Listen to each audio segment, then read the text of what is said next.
मिनशैतानिर्रजीम बिस्मिल्लाहिर्रहमानिर्रहीम। अस्सलामु अलैकुम वरहमतुल्लाहि वबरकातुहू।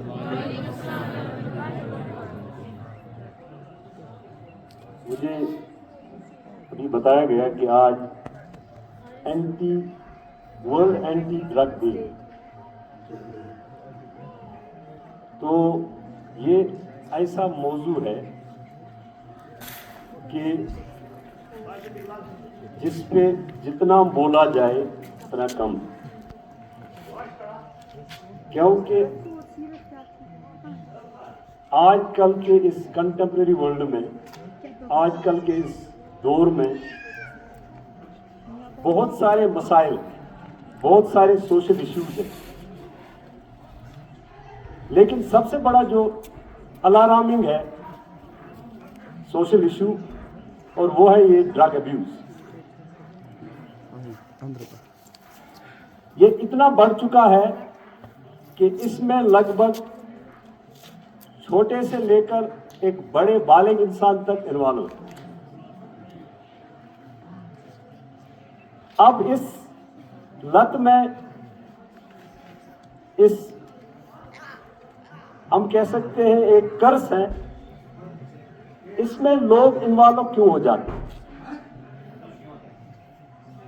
जाहिर सी बात है कि इसके पीछे बहुत सारे काजेज होते हैं, बहुत सारे वजूहात हैं, और सबसे बड़ी जो बात है कि अगर हम देखेंगे जो बच्चा है आजकल के जमाने में, एक तो स्कूल का प्रेशर है जिसको हम पीर प्रेशर कहते हैं, कंपटीशन है। दूसरा ये है कि फैमिली जो है, फैमिली इश्यूज है, ब्रोकन फैमिलीज है, यानी माँ बाप जो है वो उस हिसाब से ठीक नहीं चलते हैं, उनमें बिगाड़ है, उनमें नाचाकी है, और जिसकी वजह से बच्चे भी उसका शिकार होते हैं, और बच्चे नेग्लेक्ट होते हैं, और वो एक सेफ पैसेज लेना चाहते हैं, दैट्स कॉल्ड ड्रग। और इस ड्रग से क्या होता है कि उनको रिलीफ मिलती है फॉर सम टाइम।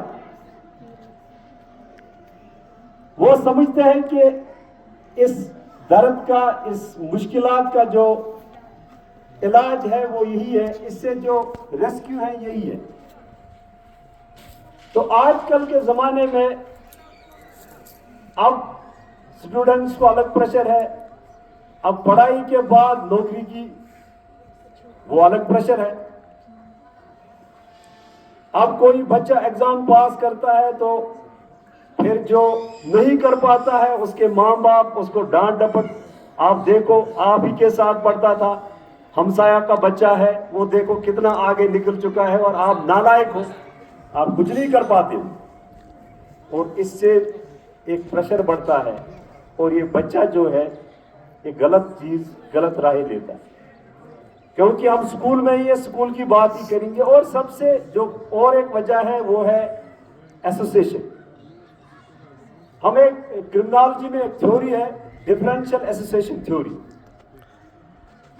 जैसे आपकी एसोसिएशन होगी, हम कहते हैं ना कि man is known by the company keeps. अक्सर हम मैदानों में होते हैं, पार्क्स में होते हैं, अगर आप इस ग्राउंड को भी लोगे, यहाँ कुछ बच्चे खेलते हैं, लेकिन कुछ बच्चे थोड़े किनारे पे बैठ के कुछ अलग ही करते हैं, या सिगरेट पीते हैं या किसी और चीज की बात कर रहे हैं। तो इसका मतलब यह नहीं कि सारे खेलने वाले होते हैं। एसोसिएशन मुख्तलिफ तरह की हो सकती है।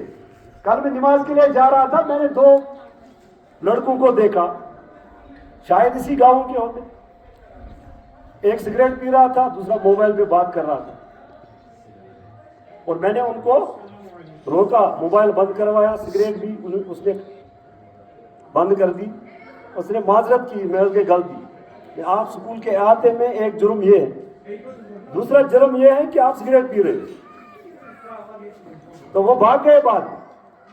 तो इसका मतलब यह है कि हमारे बच्चे जो 1 बजे यहां होते हैं वो इसका शिकार हो सकते हैं। ये ड्रग पेडलर्स भी हो सकते हैं, जो ड्रग को यूज करवाते हैं, बच्चों को देते हैं, तो ये भी हो सकते हैं स्कूल में आएंगे, हमें पता ही नहीं चलता है। बेखबर गमित हमारे जो स्टाफ है हम के कल यहाँ 3 बजे 2-3 लड़के बैठे थे, एक ने मोबाइल निकाला था, उनके ड्रेस से लगता था कि वो जंगल से आए। अब किसी ने हिम्मत भी नहीं की होगी कि उनको कहे तू क्या चाहते हाथ में। तो इसलिए ये छोटी छोटी चीजें हैं, लेकिन हम इनको नजरअंदाज करते हैं। तो यही लोग जो हैं यही बच्चों को शिकार बनाते हैं। ये इस दाग में होते हैं कि कौन बच्चा जो है परेशान है, बस उसको एक दवा की पिल दे दी, बाद में वो तो खुद एडिक्ट हो जाता है। इसलिए ये जो ट्रेड है ये जिले सतह पे नहीं, ये इंटरनेशनल ट्रेड है। मैंने आपको उस दिन भी बताया था कि इसका जो ओरिजिन है वो जो गोल्डन ट्रायंगल है या गोल्डन क्रीसेंट है ईरान वगैरह से, ये एक बहुत बड़ा एक मुनज़्ज़म तरीका है जिसमें बहुत सारे लोग जो है पैसा कमाते हैं, शॉर्टकट्स लेते हैं, और इसलिए लोग इस लत का शिकार होते हैं, इस परेशानी का शिकार होते हैं। हमें चाहे कि हर परेशानी का इलाज जो है वो ड्रग नहीं है, वो सिगरेट नहीं है। आपने वो शायद वो गाना सुना होगा, हर फिक्र को धुएं में उड़ाता चला गया, हर फिक्र को धुएं में उड़ाता चला गया। इसलिए हमें फिक्र होती है, हमें गम भी होते हैं, हमें परेशानियां भी होती हैं, लेकिन उसको धुएं में नहीं उड़ाना है।